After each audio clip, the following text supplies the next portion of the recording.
Welcome to Vision Untethered. My name is Jill Simonds, founder and CEO of Savvy Strategic Partners. We are a full service, dedicated C suite team executing vision, increasing business value, and helping founder owners realize freedom.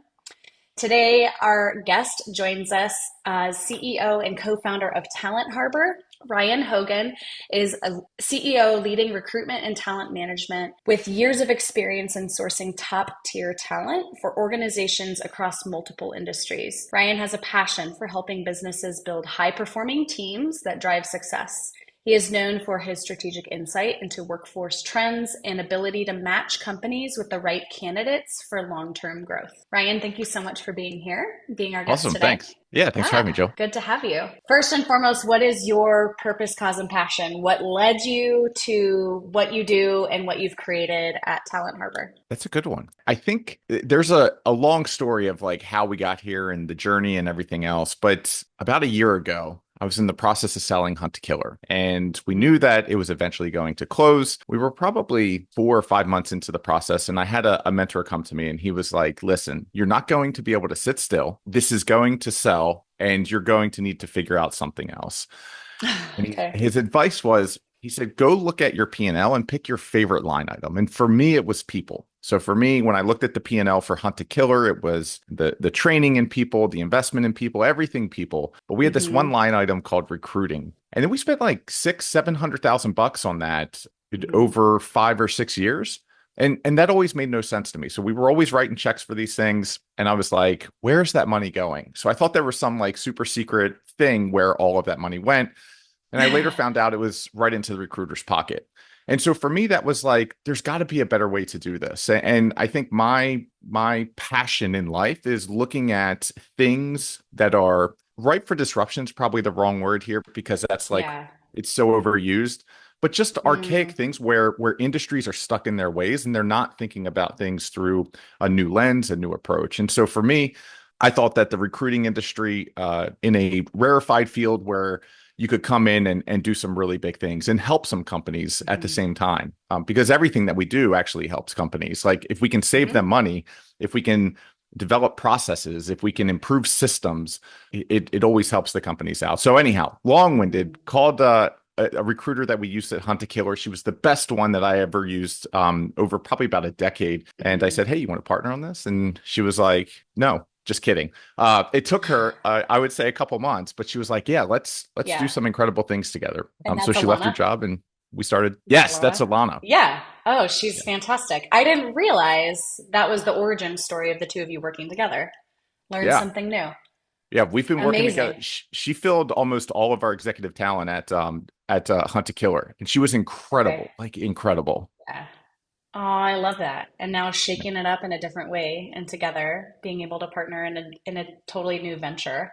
Yes, yes. So that's amazing and not too long-winded. I think that paints the picture beautifully. So with those disruptors, right? Something's got to change. You're noticing something in the industry specific to recruiting talent, people. What were those flagships like, those pillars that Talent Harbor was founded upon that are disrupting that, the unique identifiers compared to any other retainment search recruiting firm that you stand by? I think the first thing that's probably most important because what I'm most proud of is actually the model. And we'll Hmm. talk about that in a second because I think that puts us in a completely different category than other recruiting agencies that are out there. But I think the thing that makes us most important is over the last 5 to 10 years, when I have hired and we have looked at resumes and we found the most amazing expert with the perfect experience and we bring them through the door and they flail and we're like what the hell is going on here that was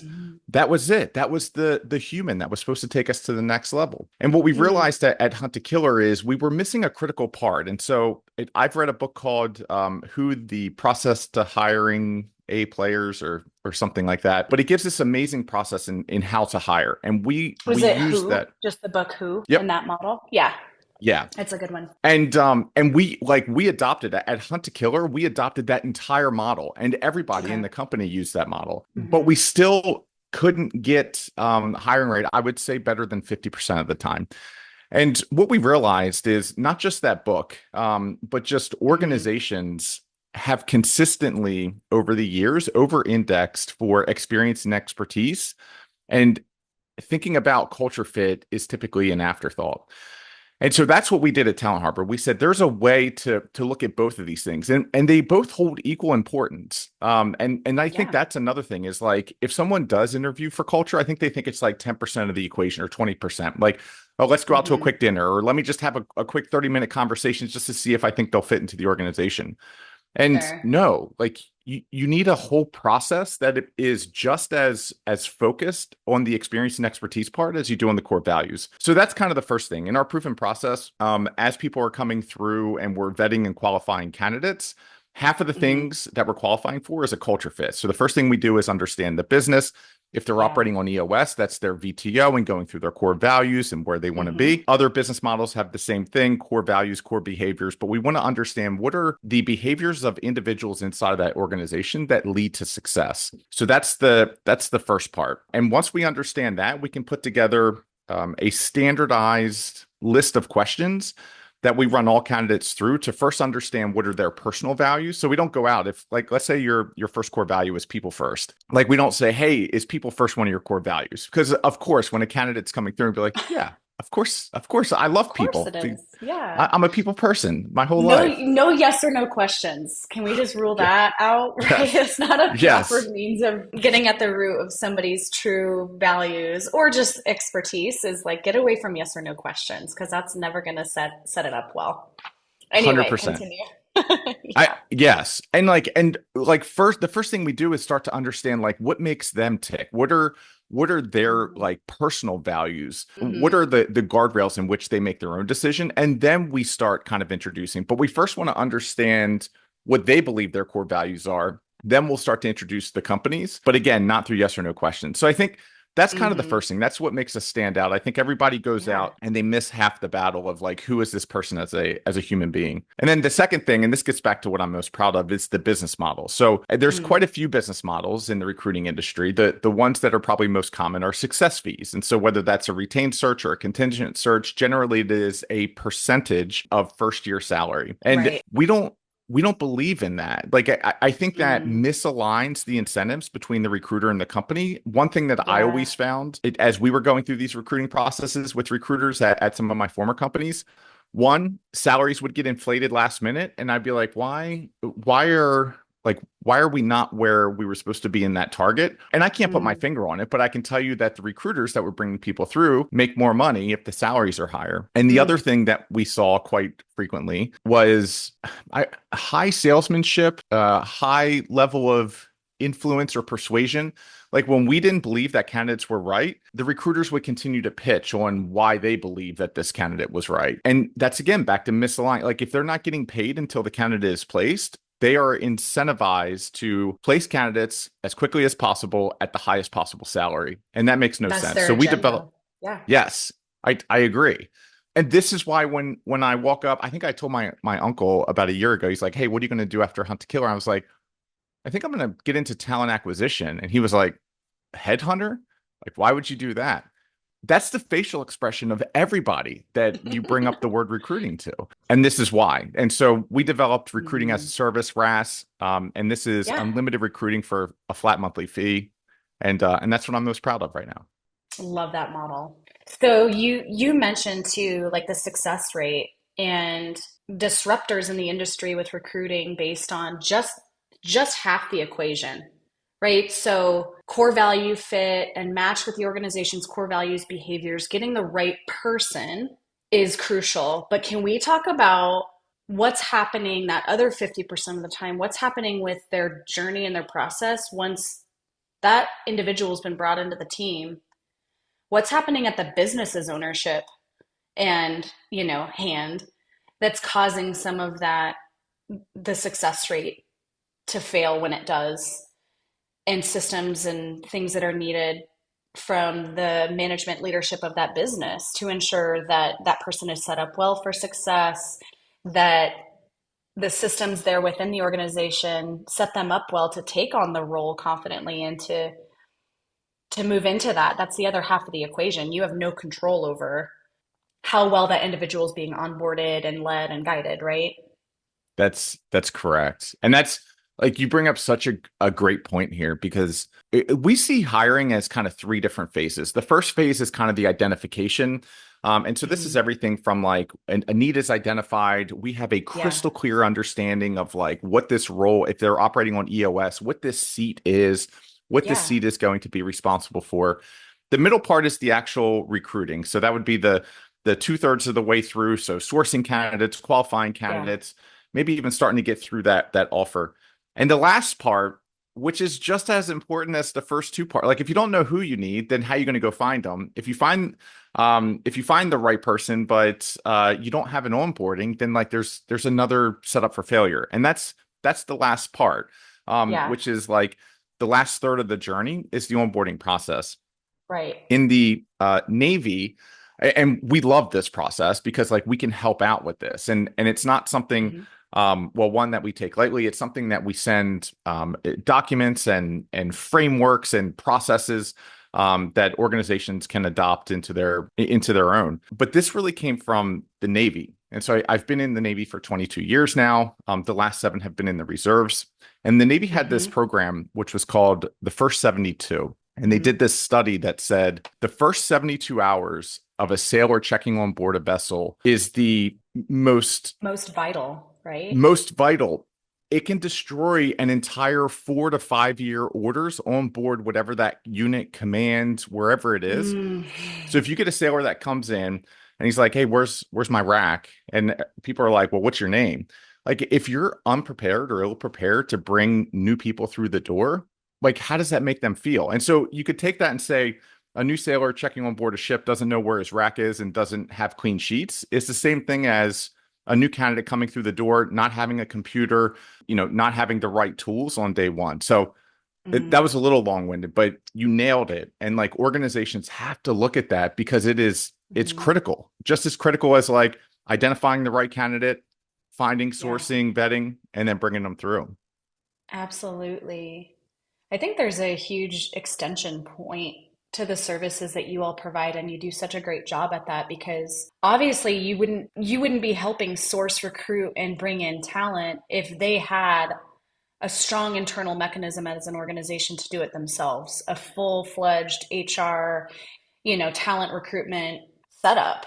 And so I think that already indicates also a potential gap in their ability to retain. Not only do they maybe miss the strengths in the onboard or in the talent and recruitment, but what about retaining employees? What about effectively delegating, effectively onboarding? Not only if they show up, they don't have maybe the tools and the logins and things of that nature, but even I think so much from a qualitative standpoint. Do you have the next 30 days, manager, leader, mapped out of what this individual is going to need? All the walkthrough, have you set aside the time because you have just as much ownership in their success if this is a brand new role or is being, highly detailed enough to where they're going to need the support structures, walkthrough training from somebody who's in it, somebody who's done it. And I think that's a lot of what is missing in the recruitment and onboarding phase is setting them up for a retention problem and an employee retention problem because they haven't had the foresight Yeah. to ensure that that gets handed off effectively. So Yeah. you being able And to that's serve in that and consult through that process and work with the leader and work with the team to outline here's what their roadmap needs to look like. Here's yeah. what your next 30 or 60 days, you as a leader, is going to have to look like for this individual to come in and take this load well and confidently and to fully run with it. Yeah, I Yeah. agree. And in the Navy, it's called the first 72, which is the first Hmm. 72 hours. And so it's a process, a checklist, whatever you want to call it. We Yeah. have something called the first 90, and it's the first 90 days. And Yeah. you're absolutely right. Like day one should be mapped out, and that can be pretty consistent across most Any role. organizations. But it's Yeah. like, is the computer there? Is my first do I have a sponsor that I can talk to that's outside of my chain of command that I can ask the silly questions to? Do I have a meeting on Yeah. HR's calendar? Do I have a meeting with my direct supervisor? All of Hmm. these things are very standardized. So we came up with, and we have one for the Mm, first day, we have one for the first week, we have one for the love first it. month, and it just like it outlines what they should be doing to make sure that that candidate or that new hire set up for success. I mean, there's like a mastermind right there that you could lead training leadership teams and organizations, whether they're working with a recruitment agency or have this internally built in, how to continually improve upon that and setting up that first 90 days of success. I love that. Yeah, yeah, that's Super good. important. I'm Yeah. gonna we're gonna build a workshop out of that now. That'd be good. Yes, please. Yeah, Please do. I'll be there. there I want an invite and I'll invite all we our go. friends. I love it. So what are some of the biggest mistakes you've learned, learning opportunities along the way in your journey, either with Talent Harbor specifically over the last year or so, or anything that stands out that's been kind of the biggest learning point for you? Yeah, I think wait, when we talk about Talent Harbor, like Talent Harbor's been pretty consistent with the learnings, or maybe even the application of the learnings that I've had throughout my business career. But the Yeah, biggest thing is like product market fit is the hardest thing to achieve, like the absolute hardest in the yeah, startup world.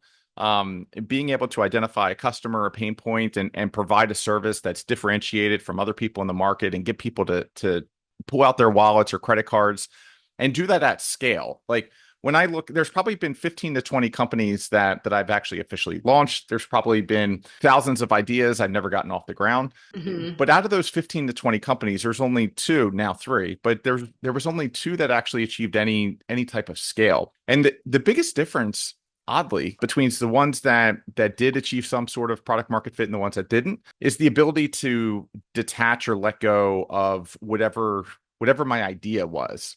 Because the idea is great for the first step.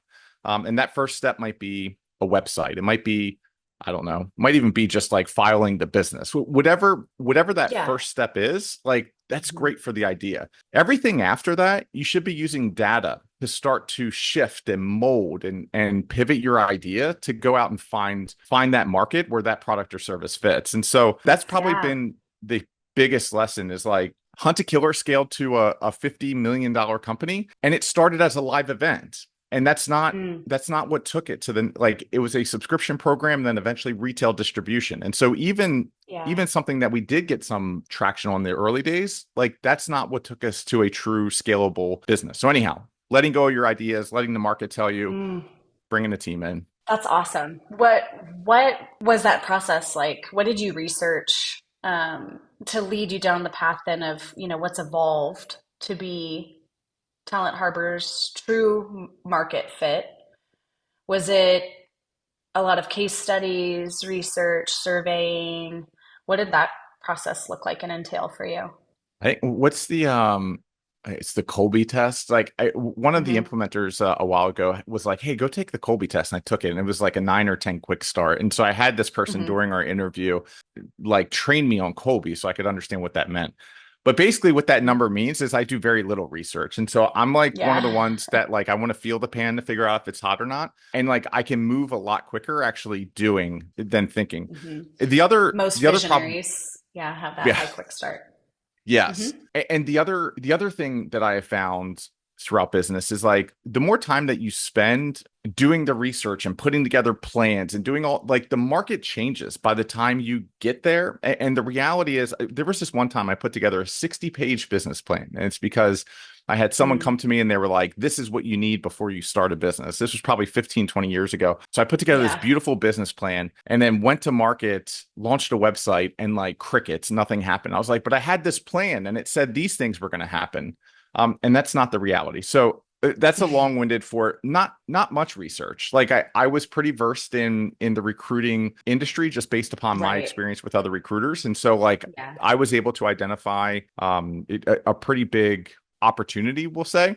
But we've pivoted. Like we've been getting Hmm. into a whole bunch of different things until we finally realized that like 100% focused on recruiting, not fractional executives, not white glove search and contingent and Mm. all these different things, just one product, one service, one specialty. Going deeper rather than wide.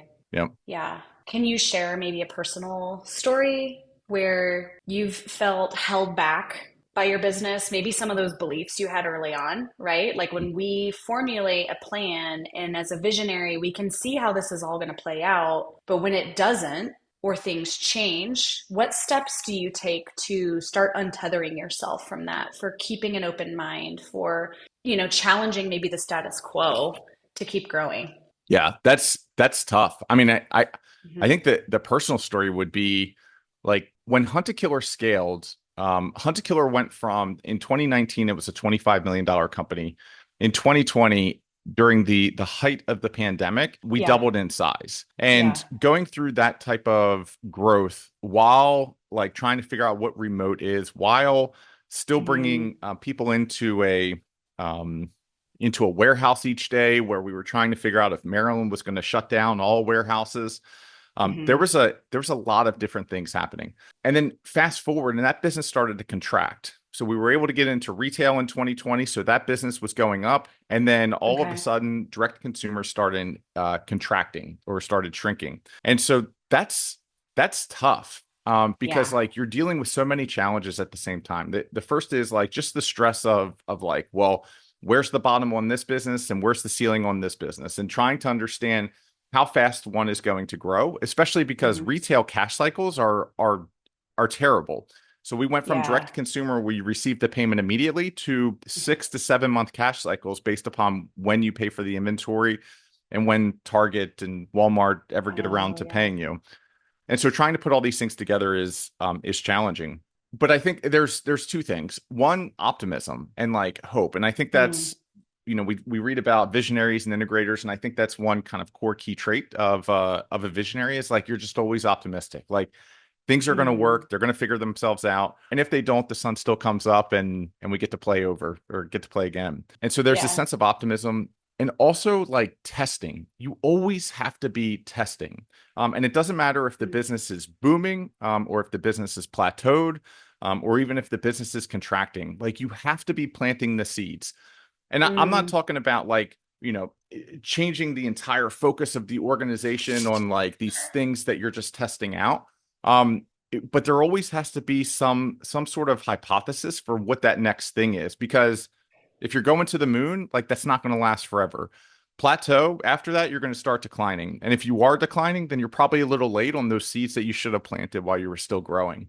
Yeah. What I love that. Always optimizing, always testing, because the way in which we get here is not going to continually look the same. And what's Yep. working now. What what do you test for? Yeah. And I how guess do it you know depends. what to test and optimize? Yeah. So for us, the easiest thing is it's always starting with a core competency that's already inside the organization. And so, I mean, Talent Harbor would almost be a good example, but I don't think we're not quite at that place where we've had a thousands of tests. If we're talking Yeah. about, let's talk about Hunt a Killer. So the Hmm. core function of Hunt a Killer was immersive storytelling. And so it was Mm. not putting together a game. It was not manufacturing paper. Really, it started with good storytelling. And so one of the things that we used to test is what are different mediums or formats in which we can tell stories? Because the way that we monetized at that point was we told stories through adult tabletop games. So we sent out clues, items, correspondence, police reports, case Mm. files, things like that, so that people could work their way through an immersive murder mystery Yeah. experience. But at the heart of that was a story. And so what we started to test was different methods in which to tell those stories. So we got into podcasting and we started to tell fictional stories. We had Jenny Slate. We had the first ever podcast release at the Tribeca Film Festival. It was incredible. But what's important, like while you're testing these things out, while you're planting the seeds, that you have pretty clear go no goes. And so like different milestones, different places in the journey is like you're Hmm. testing for very specific things. And if you don't hit them, then you don't go. And a Okay. great example there with the podcast is like we had a lot of accolades, we had a lot of downloads. It did not generate much revenue. And so something that we were Okay. proud of, something that we loved, we wound up shutting down because it didn't generate any Could, revenue. So yeah. yeah. At what point is there zero ROI in the effort? And then you look at not only maybe you have a break even, but a loss to the business Yeah. by continuing in an effort that truly has no return in value, at Yeah. least not monetized or measurable. Okay. Yeah. I love that. That's really helpful. What would you say has been a lesson learned for you in this process about the importance between both vision and execution and having both? I was trying to figure out how to talk about that without saying like you need vision and you need execution because without Yeah. one or the other, just it doesn't go anywhere. Maybe Like, areas or points okay. in time where throughout the journey your one was lacking and you can pinpoint what was needed in that point to recognize like where do we have a ton of vision and no execution or vice versa? Where are we doing Yeah. a million things, but there's no clarity in where we're going with those things? Yeah. Anything come to mind in those lessons learned? Yeah, I mean that I think the early days, I mean, this almost gets back to one of the or your last question and we started to Hmm. talk about like you always have to plant seeds. Well, Yeah. like you can plant too many seeds and you can plant too many seeds too early. And that can really start to kind of derail focus and take you off of like Mm, where the organization should be kind of maximizing um, yeah. attention and resources. And this makes me think about one particular moment in Hunt a Killer's journey. So we had a subscription box, and it was the Hunt a Killer subscription box, and we had this idea that we could grow faster if we got into different genres. And so if we had a murder mystery Mm, subscription box and then a horror subscription box and then a sci-fi subscription box. And so the second subscription box that we launched was something called Empty Faces, which was our first ever horror subscription. And we had like voodoo and witchcraft and a whole bunch of other really interesting things inside of the yeah. box. What we didn't realize, and this is probably like too much vision, not enough execution, or maybe not enough consideration for what the execution should be. Because for us, like we thought, oh, well, we already run one subscription, and so it's not going to be a 2x. There's going to be this, these efficiencies that are gained from doing the same exact thing, just doing it twice. That wasn't the case. And what we realized is like we couldn't run on the same platform because I think at that point, like Shopify, like it couldn't cut the data the way that we needed it to. And so we had to stand Mm, up a brand new store. And we're like, okay, well, all right, well, that's not too bad. We just have another store. So we'll just manage two stores. Well, then we needed a new website. We're like, okay. Well, that's okay. We'll figure it out. Just two websites now. And then we needed new landing pages. And granted, for Hunt a Killer, like we would run $50,000 a day in Facebook advertising. We would run that to mm. 4 to 5 different landing pages, and we would be tracking everything. Yeah. And so now we had to do that for Empty Faces. And so instead of having, one core brand and one vision and executing on that, like we had now duplicated all of our efforts and we weren't doing the go no goes at that time because we were so early in the company. It was like, let's just do everything. And that was actually what we just talked about the last time of this, like Yeah. putting different milestones in. Like that's where that came from because the lesson we learned of like duplicating our efforts and then continuing to go down this path for a year when there was no real return. We got more Yeah. focused. Yeah. And a whole lot of execution, it sounds like, Yeah. without framing it around the vision, specifically how that ties in, how it doesn't, and looking for some, yeah, that no go, go or no go. Like, is the data telling us that this is a direction that makes sense with where we're headed or not? But Yeah. making the call earlier in the process. I Yeah. agree. Yeah. I mean, it's all a part of the process is learning those lessons the hard way sometimes, I think. Yeah. Yeah. That goes back to So, the quick start portion of like just got to figure it out, hit the wall, turn. yeah. Yeah. I mean, there's pros and cons to too heavy in one or the other, right? So it's like Yes. we can overanalyze and analysis paralysis this, or we can go and pivot and adjust it. So finding that happy medium in between, or individuals on the team that push back on that quick start just enough to Yep. get what we need to make it effective that's the key, right? That's the key to a balanced team is that because one or the other could too high on one end is also can slow things down. So what advice would you give to entrepreneurs and business owners struggling to let go to trust their teams, trust their people without compromising that vision?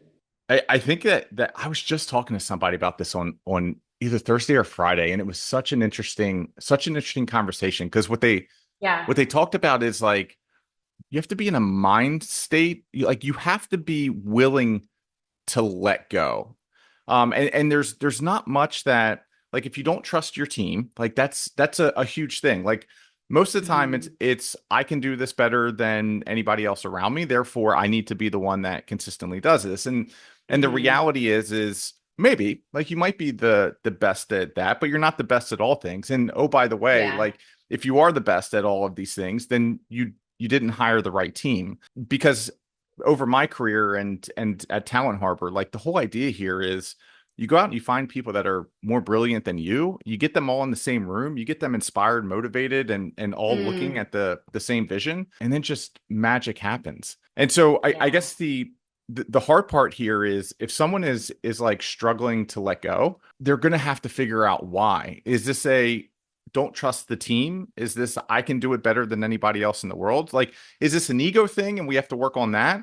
Or is there a Hmm. legitimate thing inside of the organization that we need to fix first Right. before we figure out like how much we're going to let go, how much we're going to delegate? For me, it's always been easy, and that's more on the personality type than it is on like, do I have the right people around me? Because there are times I didn't have the right people around me and I still let Right. go. And then Hmm. we start to lose control of different things. But I realize not everybody's like that. And I think those are things that getting a solid business coach, getting a mentor, having somebody that you can check in with on a monthly basis, evaluating your team, bringing in some sort of BOS, EOS, some sort of operating system that Yeah. helps identify like some of these fundamental or underlying issues might be helpful. Absolutely. Good tips. Yeah, those are spot on. Well, thank you everyone for tuning in and Ryan for being here. It was so fun to chat through all of this with you. If you want to learn more about Talent Harbor or connect with Ryan, it's Hogan, Hogan. You can visit talentharbor.com or find Ryan on LinkedIn, right? Have a strong Yep. presence there and always sharing amazing tips and content. So appreciate you being here today. It was fun. Awesome. Thanks so much, Joe. All Appreciate right. it. Yeah, thank you.